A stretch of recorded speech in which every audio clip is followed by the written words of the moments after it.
কর শুল্ক ফাঁকির সুযোগ দিয়ে অবৈধ সম্পদ অর্জনের অভিযোগে এনবিআরের ১৭ কর্মকর্তার সম্পদের তথ্য চেয়ে বিভিন্ন দপ্তরে চিঠি দিয়েছে দুদক। সেই সঙ্গে সালমান এফ রহমানের ৩৬ বিঘা জমি ক্রোকের নির্দেশ দিয়েছেন আদালত।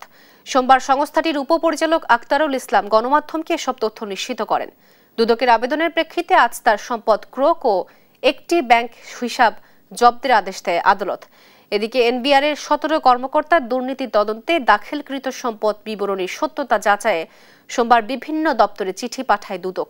এদিন দুদকের আবেদনে ঢাকা দক্ষিণ সিটির সাবেক মেয়র শেখ ফজলুল নূর তাপসের ২১ ব্যাংক হিসাব জব্দের আদেশ দিয়েছেন আদালত। এনবিআরের ১৭ কর্মকর্তার বিরুদ্ধে অনুসন্ধান চলমান।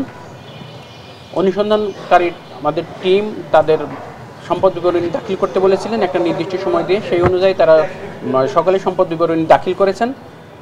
সম্পদ বিবরণী দাখিলের প্রেক্ষিতে তাদের দেওয়া তথ্য যাচাই বাছাই চলছে।